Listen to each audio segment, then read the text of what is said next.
Darkcast Network, the light shines brightest on our indie podcasts. Hey everyone, it's Kona here. All right, so this is what's going on. We had a bit of an unexpected break again, and it's kind of related to our last one. So if you're a regular listener, you've heard about my shingles saga, and that was preceded by my poison ivy saga. And basically, all of that happened. We went on vacation. We got an episode out while we were gone. But then we came back and immediately came down with COVID. And, I thought, hey, my immune system has been in shambles since the end of April. Maybe I should look into that. COVID hit Ethan and I kind of hard, and we could not talk. So there was not going to be an episode, and I was just in no space to get something up. Right now, I am trying to take a bit of a break and try to, reduce some of the stress in my life in hopes that things like this don't keep on happening.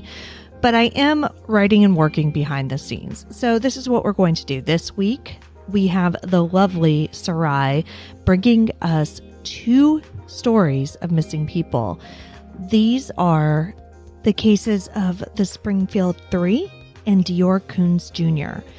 These are both unsolved cases that recently had anniversaries, so we thought that it would be a great time to bring these back up to the forefront a little bit. Also coming up on July 10th and 11th, we do have 2 episodes from our Darkcast family, and we are featured in one of them. I don't know which one they put our story in, but it is called Cruel Summer. And this is when several of the podcasts got together from the network and told different true crime and paranormal stories that take place during the summer. So we are featured in that, and we will be releasing those episodes on our feed on July 10th and 11th. What I find completely hilarious, and I had no idea until I was putting this episode together, is that Suzie actually started out her episode with a very similar apology for being gone. It is tough out here, y'all. It's difficult. But we really, really appreciate you sticking with us. So thank you again for all of your support as always. And for now, enjoy this episode of Freaky AF.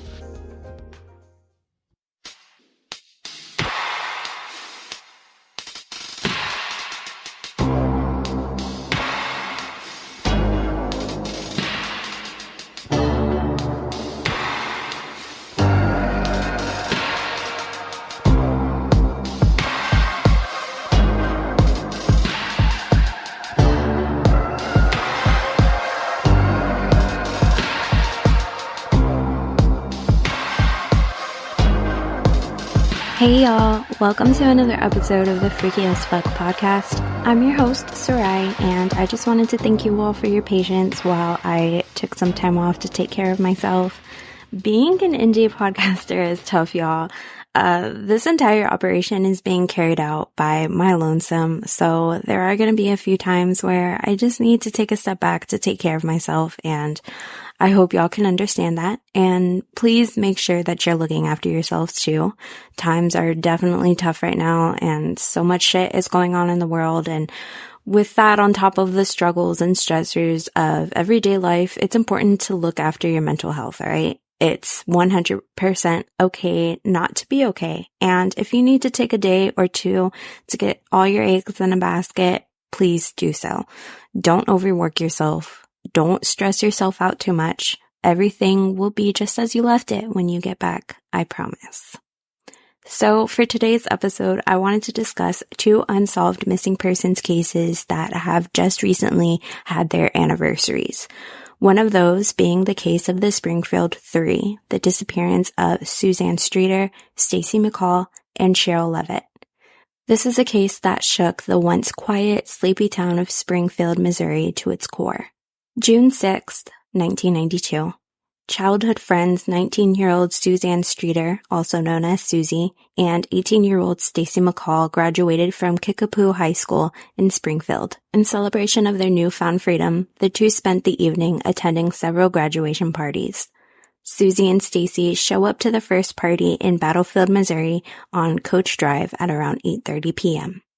Meanwhile, at Suzie's home, her mother, Sherrill Levitt, is spending her night refurnishing an armoire. Sherrill would receive a call from a friend at approximately 9:30 p.m. that night, and they talk on the phone until around 11:15 p.m. At 10:30, Stacy would make a phone call to her mother, Janice McCall, to inform her that the two girls had abandoned their plans to drive to Branson that night, as they were planning to attend a water park there the following day with a group of friends. Instead, Suzie and Stacy decided that they'd stay the night at a friend's house and would make the 40 to 45-minute drive to Branson the next morning. When they'd arrived at this friend's house, however, the girls decided last minute that they were instead going to be staying the night at another friend's house, Janelle Kirby, who was to be accompanying the girls to Branson the next day. When they arrived at Janelle's, Suzie and Stacy found the home to be a bit crowded, as Janelle had family coming in from out of town to see her walk the stage at graduation, so all of the guest bedrooms were already occupied. Their sleeping arrangements would have been that they'd have to sleep on the floor in the living room, and it's at this point that Suzie and Stacy decided that they'd probably be much more comfortable sleeping on Suzie's brand new waterbed that she'd received as a graduation present. So once again, their plans change, and at around 2 a.m., Suzie tells Stacy to follow her to her home at 1717 East Delmar Street. They told Janelle that they'd call her in the morning. At 7:30 a.m. on June 7th, the next morning, Janelle never received a call from the girls. She tries to reach them at Suzie and Sherrill's home, but all of her calls go unanswered. After not being able to get in touch with anyone all morning, Janelle and her boyfriend Mike decided to pay the home a visit at around 12:30 p.m. When they get there, they notice that all three cars are sitting in the driveway. They walked up to the front door of the home and noticed that the glass porch light shade had shattered.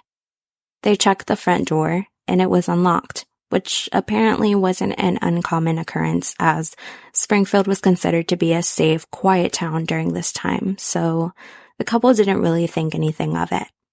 They entered the home to find what seemed to be a pretty normal scene, other than the fact that the TV set was left on, which prompted them to think that maybe the women had gone out for a quick stroll or something of the sorts. While Janelle and Mike were inside the home, the phone rang. Janelle answered the phone, thinking it could have been Sherrill, Suzie, or Stacy, but on the other end was a male, and he was making some very lewd comments. Thinking it must have been some kind of gross prank call, Janelle quickly hung up. Not long after, the phone rang again, but this time, Janelle let it go to voicemail. Not knowing what else to do, the couple left the home after sweeping up the shards of glass that was left on the front porch. By this time, Janice McCall hadn't heard from her daughter since the previous night, which worried her a little bit because Stacy was always very good about checking in and letting her parents know where she was. She also found it alarming that neither Sherrill or Suzie was answering their phone. She calls the friend's house where Suzie and Stacy were supposed to have stayed the night, and they inform her that the girls actually went to Janelle's instead. Not having a way to contact Janelle, Janice was forced to just wait it out until she heard back from either Stacy, Suzie, or Sherrill. At around 5:30 p.m., Janice receives a call from a friend who notifies her that no one has neither seen or spoken to the three women all day. And at 9 p.m., Janice decides to go to Sherrill and Suzie's home with her husband. When they arrive at the house on Delmar Street, she sees the three cars in the driveway. She walks into the home, which was still unlocked, and notices the woman's belongings lined up on the stairs. Janice also notices that the family's Yorkshire Terrier, Cinnamon, seemed to be a bit agitated than normal. She walks into Suzie's bedroom where she finds Stacy's neatly folded clothes and her jewelry. The only thing that she couldn't account for of her daughter's was the shirt that she was wearing on the night of graduation and her underwear. She also noticed that Suzie's bed seemed to have been slept in. Upon closer examination of the woman's belongings, Janice noticed that Stacy's migraine medication had been left behind, as well as Sherrill's and Suzie's cigarettes, which raised some alarms as she knew Sherrill and Suzie to be avid smokers. And it's at this point that Janice decides to notify someone of the women's disappearance. By the time that responding officers arrived to investigate the missing women, between 10 to 20 people had already gone through the home and possibly inadvertently destroyed major key evidence. Investigators took note of the 3 cars still in the driveway, which were all locked, and they were able to find the keys to their vehicles inside of the home. They found Sherrill's bed to have also been disturbed and noticed an overturned book as well as her glasses in her bedroom, suggesting that she had been interrupted while reading. Officers also noticed damp washcloths with makeup on them in the laundry hamper, suggesting that the women were getting ready for bed moments before they vanished, which would also explain why Stacy's nightshirt and underwear were missing. These must have been the clothes that she was planning on wearing to bed. Janelle did notify the police of the strange phone call from earlier that day and also noted of the second call that went to voicemail. Janice was able to listen to the voice message that was left on the answering machine, and it was just as lewd and filled with sexual innuendos as the phone call that Janice had received. But nothing would ever come of this information. It's to my understanding that the voice message somehow later gets accidentally erased. Police were unable to uncover any new information during their walkthrough of the home, and that Sunday, officers locked it up and left a note on the front door for Sherrill to call the police department to cancel the missing persons report, but that call would never be made. The case would be filed as a missing persons with foul play suspected, and the FBI is called to assist with the case on June 9th. Within days of Suzie, Stacy, and Sherrill's disappearance, more than 20,000 missing person posters were put up all around Springfield. The case gained nationwide attention when 48 Hours did a feature episode on it just days after their disappearance, and would later be profiled on an episode of America's Most Wanted, as well as Maury Povich and Oprah. Community-wide searches were done, divers inspected Lake Springfield and a stretch of the James River, and the entire community worked tirelessly to find the 3 missing women. Police looked into every tip and theory that they received, but no concrete evidence would ever come to light. Numbers of theories have been discussed as to what happened to Suzie, Stacy, and Sherrill that night, but I have chosen not to discuss them in this episode today. Instead, I'd like to direct you to an amazing podcast series that is dedicated solely to this case. Its creator, Anne Roderick Jones, actually grew up in Springfield during this time and was just 12 years old when the women vanished.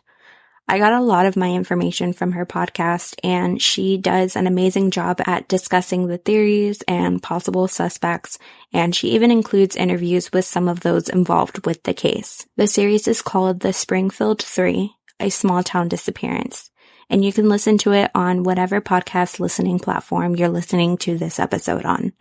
I'll also have a link included in the show notes. The 30th anniversary of this case was this past July 7th. Stacy McCall was 18 years old when she went missing. She would be 48 years old today. She is a Caucasian female with dark blonde hair, blue eyes, and freckles on her face. She has an off-center cleft in her chin and has birthmarks on her chin, near her lip, and on her right arm. Both of her ears are pierced. Suzanne Streeter was 19 years old when she went missing. She would be 49 years old today.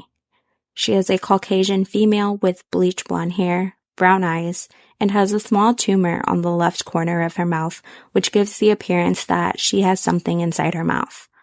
She also has a scar on her upper right forearm.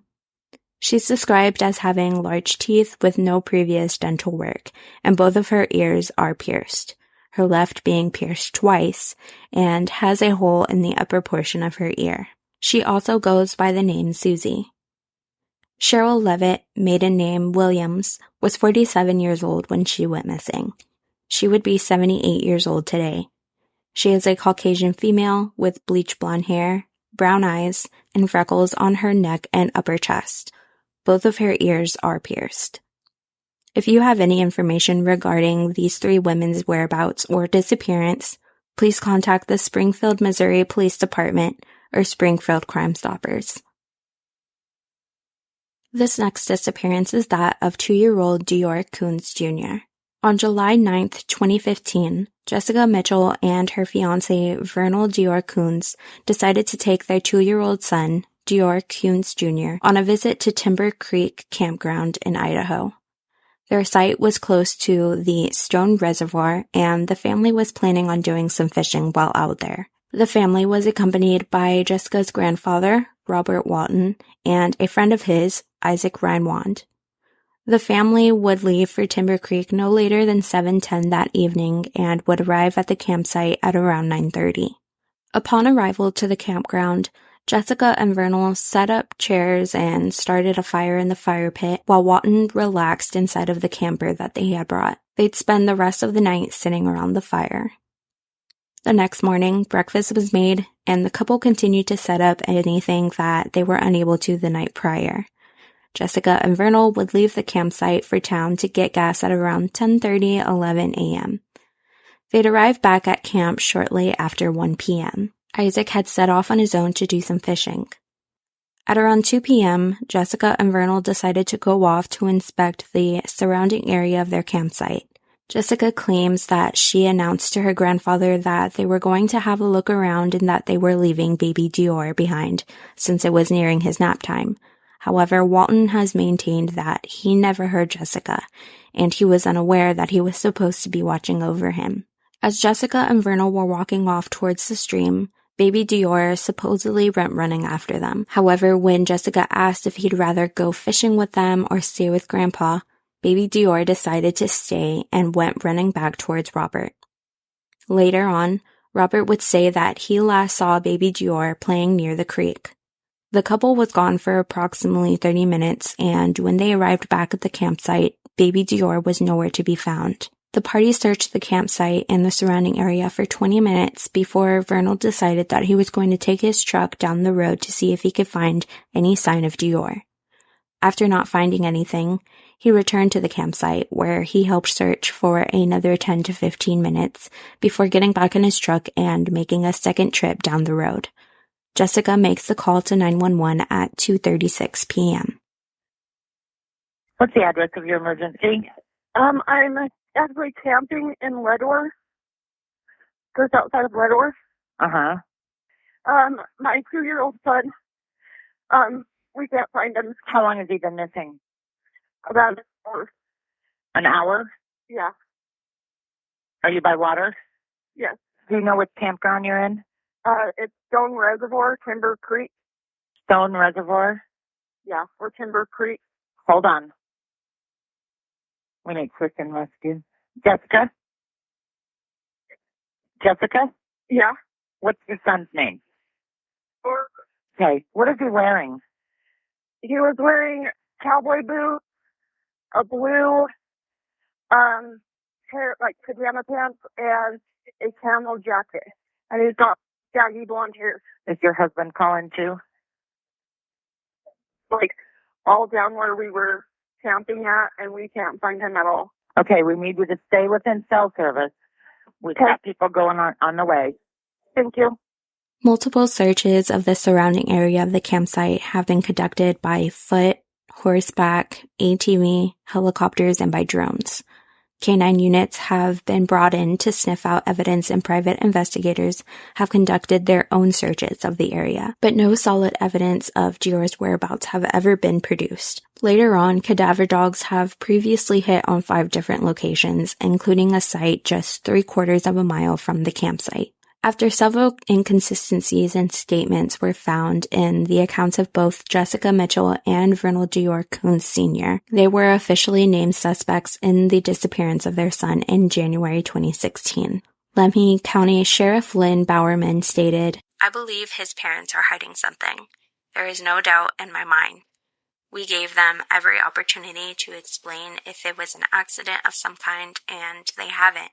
Neither Jessica or Vernal have ever been charged in connection to DeOrr's disappearance.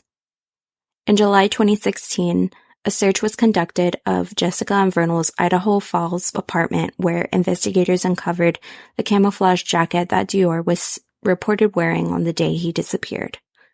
No explanation has ever been made public as to how the camo jacket ended up back at their apartment. The family later hired their own private investigator, Philip Klein of Klein Investigations and Consulting. However, he was ultimately fired after he later announced that he also suspected Jessica and Vernal in DeOrr's disappearance. The family made several attempts to take Klein to court. However, the lawsuits were ultimately dismissed, with Klein winning every time. The final lawsuit was in October 2019. Isaac Reinwand, the friend of Robert Walton, has never been made a suspect, and his story has remained consistent since the initial report was filed. Robert Walton, Jessica's grandfather and the last person to see DeOrr alive, would unfortunately pass in the summer of 2019 after battling cancer. Jessica Walton and Vernal Kunz would call off their engagement shortly after DeOrr went missing. They've since been remarried and have moved states. In an October 2021 interview that Jessica's mother, Trina Bates-Clegg, did with EastIdahoNews.com, she said, I want closure so bad for baby DeOrr. If he isn't with us anymore, I would like him properly laid to rest. I would like to know, not necessarily do I want to know what happened, but I just want the closure of it. This little boy didn't do anything to anybody. He was loving. His smile and his laugh brought so much joy to us that I'm like, there's nothing that this little boy could have ever done to deserve anything that happened to him. The 7-year anniversary of this case was just 2 days ago, on July 10th. DeOrr J. Kunz Jr. was just 2 years old on the day that he went missing on July 10, 2015. He would be 9 years old today.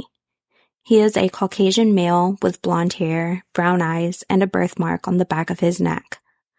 DeOrr was last seen wearing a camouflage print jacket, blue pajama pants, green and black checkered socks, and brown camouflage cowboy boots. If you have any information regarding the whereabouts of DeOrr or his disappearance, please contact the Lemhi County Sheriff's Department in Idaho. If you enjoyed this episode, please be sure to leave a 5-star rating or review on your favorite podcast listening platform. If you have the means to further support the show, you can do so by donating to our coffee or by buying yourself something nice from the merch store. Links to both places will be in the show notes and can also be found on my website, www.freakyafpodcast.com. You can find me on Twitter and Instagram at freakyafpod, or shoot me an email at freakyafpodcast@gmail.com. Be sure to come back here next week for some more spooky shit. Bye!